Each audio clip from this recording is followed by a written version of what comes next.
शिक्षकों का इतने दिनों से जो चल रहा है उस पर आपकी क्या राय है? इस पार्टी में शिक्षित लोगों का ही अभाव है। वो शिक्षकों की पीड़ा को क्या समझ सकते हैं? मोदी जी ने जो उनकी डेट ऑफ बर्थ है उस हिसाब से अपनी एजुकेशन जो बताई है वो पूरी तरीके से गलत है। ऐसा नहीं किया।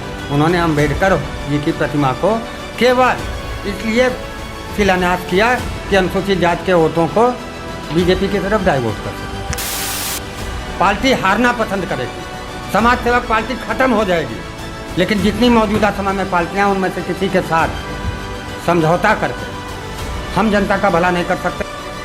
सर यहाँ पे थोड़ा रुख करते हैं समाज सेवक पार्टी की तरफ। जैसा लखनऊ से आप आने वाले हैं लड़ने के लिए चुनाव, तो कितनी सीटों पर चुनाव लड़ सकते हैं इस बार? देखिए, मैं लगभग जो है 250 से पौने 300 सीटों पर उत्तर प्रदेश में चुनाव लड़ूंगा जी। और मैं स्वयं लखनऊ की कैंट विधानसभा से पिछले बार भी लड़ा था और पराजित हुआ था। मैं कैंट विधानसभा से ही चुनाव लड़ूंगा जी। और जहां तक अंदाज़ा है कि सत्ता बनाने भर की पार्टी को सीटें मिलेंगी आराम से, इतना दावा है। बहुत अच्छी बात है सर, कॉन्फिडेंस होना चाहिए सारी चीज़ों के लिए।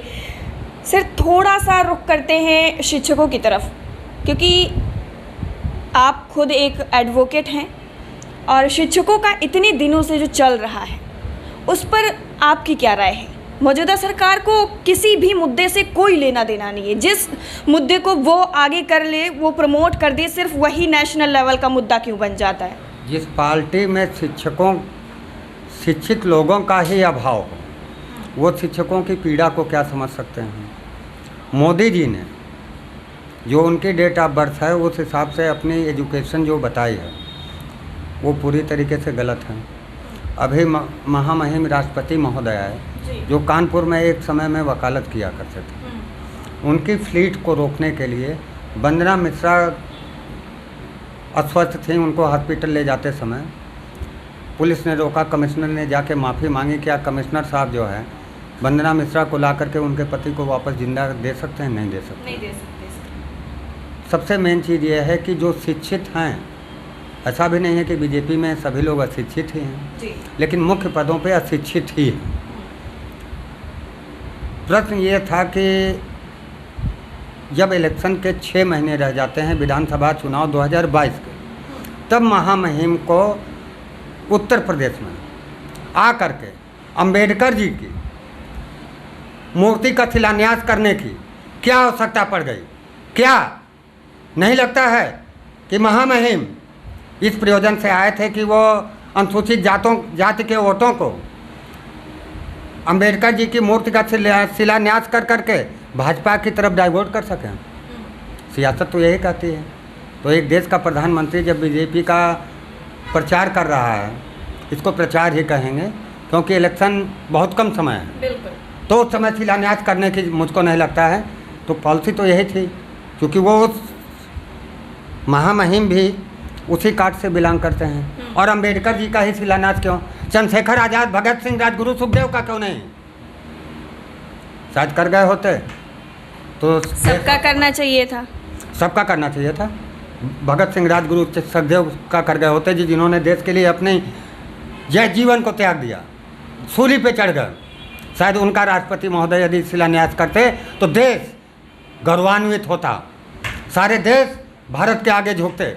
लेकिन हमारे देश के राष्ट्रपति महोदय ने ऐसा नहीं किया। उन्होंने अंबेडकर जी की प्रतिमा को केवल इसलिए शिलान्यास किया कि अनुसूचित जाति के वोटों को बीजेपी की तरफ डाइवर्ट कर सकें। सर एक स्पीच राष्ट्रपति जी की और वायरल हुई थी जिसमें कहा गया था कि सैलरी को लेकर के थोड़ा बात की गई थी कि शिक्षक जो हैं वो भी मुझसे ज़्यादा बचत कर लेते हैं। तो इस पर क्या कहना है? इंडिया का सबसे ज़्यादा मतलब सबसे पहला व्यक्ति राष्ट्रपति वो कंपैरिजन करता है अपनी सैलरी का एक शिक्षक के साथ। अमूमन शिक्षक, आप तो अधिवक्ता हैं, शिक्षक की सैलरी अमूमन कितनी होगी और राष्ट्रपति की सैलरी और शिक्षक की सैलरी बराबर कैसे हो सकती? देखिए, ऐसा है कि इस जगह पे महामहिम ने 1001% गलत कहा था। महामहिम का बंगला जहाँ है, उतना बड़ा बंगला एक शिक्षक, क्या एक बीसी, लखनऊ विश्वविद्यालय का बीसी भी उतना बड़ा बंगला सपने में अपनी कमाई से बनवाने के लिए नहीं सोच सकता। अब रही बात कि उनको जितनी पेंशन मिलती है, जितनी सुविधाएं मिलती हैं, काश ईमानदारी से महामहिम महोदय ये चीज़ बचा गए होते सैलरी के अलावा कि उनको यात्रा भत्ता कितना मिलता है, प्लेन का टिकट कितना मिलता है, उसके अलावा और सुविधाएं कितनी मिलती हैं, सुरक्षा पे उनके ऊपर कितना खर्च होता है, टीए कितना मिलता है, टेलीफोन और मोबाइल का बिल कौन पे करता है, डीए कितना मिलता है, और रिटायरमेंट के बाद उनको पेंशन कितनी मिलनी है। तो यदि उनको बताना था तो सारी सच्चाई बतानी चाहिए थी। और एक शिक्षक की जहाँ तक ग्रेजुएट लखनऊ विश्वविद्यालय से ही हम शुरू करते हैं, और हमारे यहाँ के डिप्टी सीएम महोदय जो है दिनेश शर्मा जी लखनऊ विश्वविद्यालय से ही है। 40 से 50 हज़ार रुपये जो है सब टीए मिला करके मिलता होगा, जिसमें भी कि उनकी ग्रेजुएटी और बाकी चीज़ें भी कटती हैं। इससे ज़्यादा कुल मिला करके उनको 30-35 हज़ार रुपये एक टीचर को मिलता है। अब एक टीचर को इतने वेतन में अपना परिवार चला पाना, बच्चों को अच्छी शिक्षा दे पाना बहुत कठिन कार्य है। तो शिक्षक की तुलना जो है महामहिम से नहीं की जा सकती है। सर एक चीज़ यहाँ पे एक सवाल ये भी है, आपसे बेहतर जवाब कोई नहीं दे सकता, कि राष्ट्रपति को टैक्स देना पड़ता है। देखिए, इनकम टैक्स जहाँ तक मेरी जानकारी कि ITR वो भरते होंगे जी। ठीक, आपकी ही बातों में मैं आपका जवाब दे रहा हूँ। ITR भरते होंगे, अपने एक्सपेंसेस दिखाते होंगे। जैसे उन्होंने कहा कि मेरी 5.5 लाख वेतन है और सारा खर्च होने के बाद 3.5 लाख रुपए बनता है, तो 5 लाख रुपए के वेतन पे कोई टैक्स ही नहीं है। टैक्स फ्री सरकार ने कर रखा है, कितने पे आपकी टैक्स लायबिलिटी नहीं है, 5 लाख पे नहीं है। तो जब महामहिम कह रहे हैं कि 3 लाख बचता है, तो 3 लाख पे उनको टैक्स कहाँ से देते हैं यदि हम कानून की बात करें तो? क्योंकि टैक्स की लायबिलिटी ही 3 लाख की बचत पे नहीं आता है यदि वो इतना एक्सपेंसेस दिखा रहे हैं और 5 लाख तक पे छूट है। तो महामहिम यदि ITR भी भरते होंगे अपना पर्सनल अपनी इनकम पे, तब भी वो टैक्स लायबिलिटी के दायरे के बाहर है। सर विधानसभा चुनाव का मुद्दा ख़त्म तो नहीं हो सकता, क्योंकि जब तक चुनाव नहीं हो जाते हैं, थोड़ा गठबंधन की तरफ भी चल रहे, क्योंकि मौसम थोड़ा चल रहा है गठबंधन का। ये भी बहुत बड़ा मुद्दा है एक तरीके से देखा जाए कि कौन किसके साथ होने वाला है, कौन किसका हाथ पकड़ करके नई ऊंचाइयों पे जाने वाला है और कौन किसका हाथ छोड़ रहा है। तो एक सवाल आपसे ये भी है कि क्या आपकी पार्टी फ्यूचर में किसी के साथ गठबंधन करेगी या फिर अपने बलबूते पर फिर से एक बार उतरेगी मैदान में?